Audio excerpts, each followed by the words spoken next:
Sachdev sir, आपके पास फिर से आऊंगा क्योंकि आपने हमारे इस पूरे डिस्कशन को एक अलग दिशा दी और हम उस पर भी बात करना चाहते हैं। हम कोई भी ऐसी बात सर, बिल्कुल ठीक है। हमें हमें सब कुछ सोच समझ कर आगे चलना होगा और हमें ट्रंप की उन चालाकियों को भी यहां पर समझना होगा।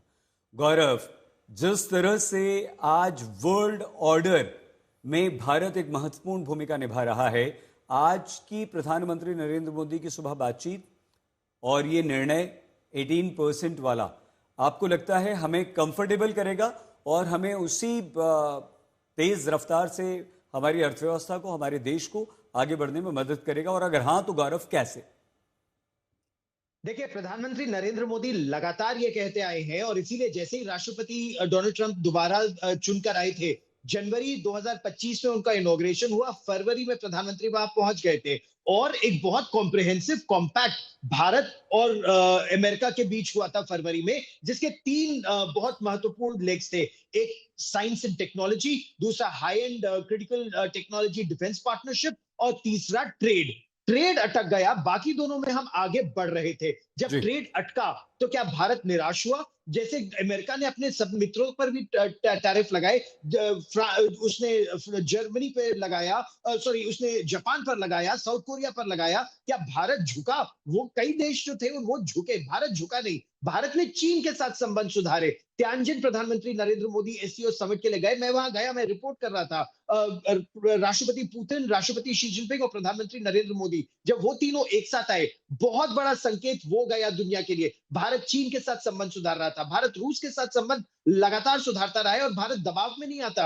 आप ये याद करिए, जब S-400 खरीदना था तो अमेरिका ने भारत पर प्रतिबंध लगाने की भी बात की, सैंक्शन लगाने की बात की, भारत ने फिर भी कैट्सा वेवर लिया और S-400 खरीदा। तो भारत झुकता नहीं है। ईयू के साथ ट्रेड डील की, 8 फ्री ट्रेड एग्रीमेंट भारत कर चुका है और अब अमेरिका के साथ भी कर रहा है। तो हम ये क्यों सोचे कि भारत किसी भी दबाव में आएगा, जिसका कोई इंडिकेशन अभी तक नहीं है कि भारत ने कोई डील किसी दबाव में की है। सही, बिल्कुल ठीक है। अब यहां हम पार्टनर्स की भी बात कर लेते हैं। क्या प्रणय, हमारे अमेरिका के जो पार्टनर्स हैं, हमारे पार्टनर्स तो ठीक है हमारे साथ रहेंगे, लेकिन अमेरिका के जो पार्टनर्स हैं और विशेषकर उसमें हम चीन के साथ जिस तरह से अमेरिका अपनी नज़दीकी बढ़ा रहा था, जिस तरह से हमारे एक बेहद खतरनाक सबसे बड़े दुश्मन पाकिस्तान को वो पैम्पर कर रहा था और हमारे खिलाफ उसे खड़ा कर रहा था, आपको लगता है कि आज के इस निर्णय के बाद इन दोनों पर कुछ असर पड़ेगा? देखिए, आज ही एक बड़ा ऐलान हुआ है और ऐसी बहुत सारी चीज़ें हैं, जैसे तमाम, और सचदेवा साहब भी कह रहे थे, भरत बराई साहब ने भी कहा और तमाम लोगों का मानना है कि अभी जितना दिख रहा है जहाज़, उससे कहीं ज़्यादा नीचे पानी के अंदर है अभी। तो अभी ये देखना होगा कि इसके अंदर हमें और क्या क्या चीज़ें इसके बाद आने वाली है, क्योंकि जो स्टे ट्यून्ड कहा जा रहा है, इसका मतलब बहुत महत्वपूर्ण चीज़ें होनी हैं। भारत के विदेश मंत्री डॉक्टर एस जयशंकर इस समय वॉशिंगटन डीसी के अंदर हैं, उनकी मुलाकात वहाँ पर होनी है। निश्चित रूप से भारत की अपेक्षाएं होंगी। जहाँ तक चीन का सवाल है, देखिए, केवल भारत और अमेरिका के संबंधों का सवाल नहीं है यहाँ पर। बीते कुछ दिनों के दौरान जो चीन और अमेरिका के रिश्तों के अंदर हुआ है, एक अल्टरनेटिव पोल के तौर पर चीन जिस तरीके से उभर रहा था, चाहे मार्क कार्नी का, कनाडा के प्रधानमंत्री का चीन का दौरा हो, या केयर स्टारमर जो कि ब्रिटेन के प्रधानमंत्री हैं, उनका बीजिंग का दौरा हो, जिस तरीके से बीजिंग में एक तरीके से एक रैली लग रही थी, पश्चिम के जो साझेदार, जो करीबी सहयोगी अमेरिका के थे, उनके नेता चीन जा रहे थे और वहां पर चीन के साथ कारोबारी समझौते कर रहे थे। उसके बाद कहीं ना कहीं अमेरिका के अंदर भी एक सोच का यू टर्न आया है और उसके बाद ये जो साझेदारी हो रही है, 4 फरवरी की जो क्रिटिकल मिनरल्स की मीटिंग है, उसके बाद एक नया रोड मैप नजर आना चाहिए। लेकिन फिर भी ये बात जरूर है कि राष्ट्रपति डोनाल्ड ट्रंप के साथ में उनकी इस सियासी पिच के ऊपर कोई भी गेंद गुगली हो सकती है, इसलिए संभल कर खेलने की जरूरत है। वो बेहद इंपॉर्टेंट प्रणय आपने बात की। अंशु जोशी जी जुड़ चुकी है। मैम, आप थोड़ा लेट हमारे साथ जुड़ी हैं और नमस्कार। बहुत ही इंटरेस्टिंग डिस्कशन हो रहा है, विशेषकर अगर आप सचदेव जी की बात सुनेंगी तो हम आपका रिएक्शन उस पर जाएंगे, लेकिन उससे पहले एक छोटी सी बात आपसे पूछना चाहता हूं मैम, जो प्रणय से और गौरव से मैंने पूछा। हाँ, अमेरिका और इंडिया, भारत, हमारे जो ट्रेड पार्टनर्स हैं और एक जो नया वर्ल्ड ऑर्डर बन रहा है, उसमें यूरोप की बात अभी तक हमने नहीं की। लॉन्ग टर्म में मैम, आप चीन ले लीजिए, यूरोप ले लीजिए और हमें ले लीजिए, भारत को। लॉन्ग टर्म में 18% कम करने से हमारी इकोनॉमी को, अंशु जी, क्या फायदा होगा, या यहां अमेरिका अमेरिकन इकोनॉमी जो है और उसके जो इकोनॉमिस्ट है या जो उसके नीति निर्माता हैं, वो ट्रंप पर दबाव बनाना शुरू कर देंगे कि आप हमारे साथ ठीक नहीं कर रहे हैं। सईद जी, शो में मौका देने के लिए बहुत बहुत धन्यवाद। और पहले तो हम वेलकम सबको मैम। एक दूसरे को बधाई देनी चाहिए। लगातार हम कुछ लोग इस बात को टीवी चैनल्स पर रख रहे थे, लिख रहे थे कि कुछ महीने इंतजार कीजिए, डोनाल्ड जी। ट्रंप आप सभी को यू टर्न लेते हुए दिखाई पड़ेंगे। मुझे बहुत प्रसन्नता हो रही है कि ट्रंप ने हमें सही साबित किया और ये भारत की स्ट्रेटेजिक साइलेंस की जीत है। और आप और मैं बिल्कुल सेम पेज पर सोच रहे हैं। यहाँ पर हमको यूरोप की भूमिका जरूर देखनी चाहिए। पहले मैं ऑप्टिक्स की दृष्टि से आपके सवाल का जवाब जी। देती हूँ। अभी जो मदर ऑफ ऑल डील्स हमने ईयू के साथ साइन की, उसके पहले क्या हुआ था? उसके पहले डेवोस में सम्मेलन हुआ, जिसमें ट्रंप ने ईयू के इन सदस्य देशों के साथ जिस प्रकार का व्यवहार किया वो पूरे विश्व ने देखा। और यदि आप वैश्विक राजनीति की दृष्टि से देखें तो यूरोपियन यूनियन के ये तमाम देश, इनमें से 27 सदस्य देशों में से 23 देश नाटो के भी मेंबर है, सही जी। जी। तो ये जो देश है, इन्होंने अब डिविएट किया अमेरिका की तरफ से। अमेरिका की तरफ से विश्वास खत्म होना शुरू हुआ और फिर इन्होंने पलट के देखा कि अब हम किसको सहयोगी के रूप में देख सकते हैं। तो वहां चीन पर विश्वास नहीं कर सकते, क्योंकि चीन कितना भरोसेमंद देश है ये पूरी दुनिया जानती है। तो चीन पर भरोसा कर नहीं सकते। तो वहां भारत के साथ एक सहयोगी की भूमिका बनी और इसीलिए 22 साल से जिस ट्रेड डील पर चर्चा हो रही थी वो एफटीए साइन हुआ और उसके साथ एक बहुत बड़ा हिस्टोरिक डिफेंस अग्रीमेंट भी हमने ईयू के हाँ। साथ साइन किया। इसके अलावा अरब लीग के फॉरेन मिनिस्टर्स के साथ हमने बैठक की नई दिल्ली में और 500 बिलियन का ट्रेड 2030 तक ले जाने की हमने बात की। तो सही जी, ये ऑप्टिक्स की दृष्टि से देखिए भारत की कूटनीतिक विजय है और यही ठीक है मैम। कारण है कि ट्रंप को ये फैसला लेना पड़ा। बिल्कुल ठीक। और अर्थव्यवस्था की दृष्टि से 50% से 25 से 18% की बात ट्रंप ने की है। तो निश्चित तौर पर जो एक ट्रेड सरप्लस हमारा पहले अमेरिका के जी। साथ था, जो इम्पैक्ट हुआ था, वो हमें फिर से बनता हुआ दिखाई पड़ेगा। लेकिन अब हम आउटरीच कर चुके हैं दूसरे देशों को। ठीक है मैम। तो मैम, यहाँ पर फिर हमको चीन और अमेरिका या दूसरे देशों की तुलना में फिर अपनी ग्रोथ प्रोफेसर जोशी एक जी। एक्सेलरेशन आते हुए दिखेगा। जी सही जी। I am so sorry ma'am, मैं फिर से आपके पास आता हूं क्योंकि एक रिएक्शन जल्दी से हमें सचदेव जी को यहाँ पर शामिल करना होगा। और वो सर इसलिए क्योंकि आपकी बातों वो आपकी बातें मेरे दिमाग में तब से चल रही हैं सर। और अब एक ट्रेड वॉर आपकी बातों को सुनने के बाद जो दुनिया में चल रहा है इस समय वो जहन में आता है। और दूसरा सर, मैं आपसे ये समझना चाहता हूं कि क्या ट्रंप के इस फैसले से अमेरिका में महंगाई नहीं बढ़ेगी और ट्रंप अपने ही देश में आलोचना का शिकार नहीं बनेंगे सर? हम बाकी आ जाएंगे। Thank you so much, a pleasure. Anshu ji is a brilliant commentator. देखिए, ट्रंप ने जो टैरिफ्स लगाए भारत को, बोलो उसकी स्ट्रैटेजी क्या थी? अभी तक अमेरिका के एवरेज इंपोर्ट ड्यूटी थी 2.5% ट्रंप के आने से पहले। सालाना अमेरिकन ट्रेजरी में करीब $100 बिलियन आते थे। इन्होंने अपनी अब एवरेज टैरिफ इंपोर्ट ड्यूटी कर दी करीब 20%। ओके, भारत पे 19 कर दी, 18 कर दी, यूरोपियन यूनियन में 15, ये वो किसी में 50, 40, ये वो। इसके चलते अमेरिकन सरकार के जो ट्रेजरी में है करीब $600 बिलियन आएंगे सालाना। ओके, अब एक तरफ ये हो रहा है कि इंडिया का जूता चप्पल जो जा रहा है वो महंगा हो रहा है, चाइनीज सामान भी महंगा हो रहा है, यूरोप से भी जो सामान जा रहा है महंगा हो रहा है।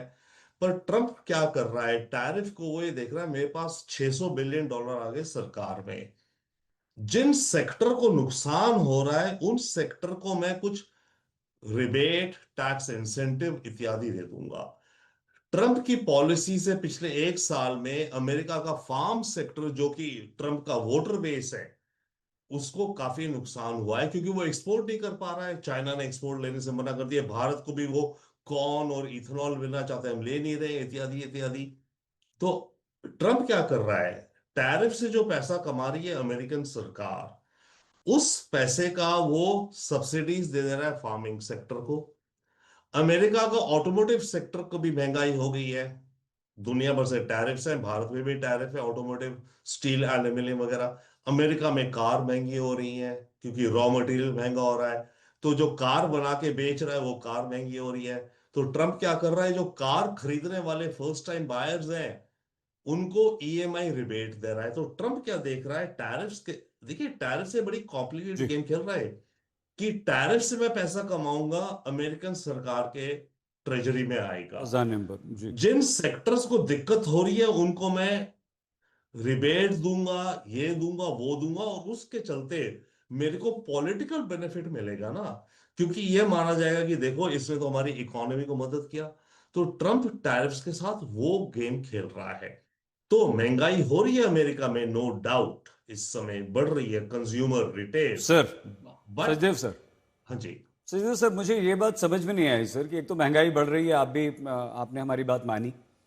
दूसरी बात यह है कि ट्रम्प जो उद्योग वहाँ लॉस में जा रहे हैं उन्हें रिबेट दे रहे हैं। तो ये मैसेज तो अमेरिकन में जा रहा है, आम वोटर अमेरिका में जा रहा है ना कि ट्रम्प की वजह से सारी उथल पुथल हो रही है। हमारी एक सेटल्ड, एक शांत जिंदगी में तूफान आ रहा है, हमें स्ट्रगल करना पड़ रहा है। नहीं, दो चीजें, बिग पिक्चर। अगर हम रियली ट्रम्प को समझना चाहें और अमेरिका को, इस समय अमेरिका के अंदर एक रेवोल्यूशन चल रहा है। आप और हमको ये समझना और मानना चाहिए। ये केवल ओके, ये टैरिफ का जो चाह रहा है ये वो, बॉटम लाइन तो मेरे, अगर मेरे को कार खरीदनी है 18-20 हजार डॉलर की, पहले 20 हजार की मिलती थी, अभी 20 की मिलेगी, अब मुझे कुछ रिबेट मिल जाएगी, तो it's okay for me, right? That's one. Consumer prices महंगी हो रही है, ठीक है, उसको देखेंगे। अमेरिका में इस समय really we have to understand, अगर हमें ठीक है अमेरिका समझना है, रेवोल्यूशन चल रहा सर, है with in America. That's what Trump wants, complete revolution. ठीक है अमेरिका सर, को एक वाइट क्रिश्चियन नेशन बनाना चाहते हैं, ठीक है sir. And no immigrants welcome. ये ये तो बुरी बात है सर ट्रम्प की, और इसको हम सभी असलियत क्रिटिसाइज करेंगे। लेकिन मैं असलियत गौरव सर, गौरव, प्रणव और प्रोफेसर जोशी के पास आऊं। लेकिन मिताली जी, क्या जो एक वर्ल्ड ऑर्डर है इकोनॉमी का, इस तरह से ट्रम्प की जो जो नीतियां हैं, जो पॉलिसीज हैं, कहीं कहीं कभी टैरिफ ज्यादा, कभी टैरिफ कम, इससे वो पूरा वर्ल्ड ऑर्डर क्या गड़बड़ा नहीं जाएगा इन टर्म्स जी ऑफ जी इकोनॉमी? जी, ये तो हम लोग अप्रैल 2025 से देख रहे हैं, जिस दिन से ट्रम्प वो एक व्हाइट बोर्ड टीचर की तरह हमारे सामने लेके आए थे और उन्होंने कहा था कि हाँ देखिए, ये मेरे टैरिफ्स हैं जो मैं लेकर आ रहा हूँ, और उसकी कोई कैलकुलेशन भी अच्छी तरह से उन्होंने नहीं की थी, चैट जीपीटी पर कैलकुलेशन करी थी। तो बेसिकली हमारे हमारे जो पूरी अंडरस्टैंडिंग है ग्लोबल इकोनॉमी की, वो पूरी तरह से चेंज हो चुकी है। आप ये देखिए कि ट्रम्प वेनेजुएला में जाते हैं, वहां पे एक सिटिंग प्रेसिडेंट को अपने देश में ले आते हैं और वहां के ऑयल एसेट्स को पूरी तरह से कंट्रोल कर लेते हैं और पूरी तरह से टेक ओवर कर लेते हैं। जी, तो बेसिक सिचुएशन उनकी ये है कि माय वे और the highway. I highway. Think ये अमरीकी गाना उन्होंने कुछ ज्यादा ही बार सुन लिया है, और अब वो क्यूबा के साथ भी यही कर रहे हैं। ठीक है, क्यूबा में भी आज यही हो रहा है कि हम क्यूबा का ऑयल सप्लाई कट ऑफ कर देंगे, और वहां पे आप देखिए 20-20 घंटे की फ्यूल की लाइनें खड़ी हुई हैं, लोग 20 घंटे फ्यूल लाइंस में खड़े ठीक हुए है। क्यूबा। मिताली जी, क्योंकि हम समाप्ति की ओर बढ़ रहे हैं, गौरव और प्रणय को हम यहाँ शामिल कर रहे हैं। प्रणय, सीधे सीधे प्रणय, हमारा सवाल ये है कि सुरक्षा या ये ट्रेड अटैक ट्रम्प का? देखिए, मैं इस सवाल को समझ नहीं पाया, लेकिन नहीं, इसे ट्रेड अटैक नहीं कह सकते हैं। मैं इसलिए हाँ। क्योंकि जिस सचदेव सर की बात को आगे बढ़ाते हुए मैं यहाँ पर कह रहा हाँ। हूँ कि ट्रम्प एक तरफ अपने ही देश में घिर रहे हैं, वो भी स्वीकार कर रहे हैं अमेरिका में महंगाई बढ़ रही है, अमेरिकन कंपनीज जो हैं उनका वर्ल्ड ऑर्डर बिगड़ रहा है सप्लाई चेन का। तो ये सुरक्षा करना चाह रही है, ये अपने आप को खतरे में डालना चाह रही है? देखिए, हर कंट्री जो है अपनी सप्लाई, जो लॉजिस्टिक सप्लाई लाइन है, यानी जो रिसोर्स लाइन है, उसको सिक्योर करना चाहता है। अमेरिका में राष्ट्रपति डोनाल्ड ट्रंप के चुनाव से पहले, और चूंकि मैंने वो चुनाव वहां ग्राउंड से कवर किया है, मैं आपको बताऊं, उस समय अमेरिका में राष्ट्रपति डोनाल्ड ट्रंप के जीतने के पीछे एक बहुत बड़ा कारण यह था कि वो महंगाई से राहत दिलाने की और अच्छे दिन की बात कर रहे थे। वो कह रहे थे कि भाई अमेरिका के अंदर जो लोगों की महंगाई है, वो अंडे की बात करते थे कि अंडा इतना महंगा हो गया, ब्रेड इतनी महंगी हो गई, और लोगों की का ब्रेकफास्ट का जो बिल है वो बढ़ गया है, मैं उसे आकर कम करूंगा।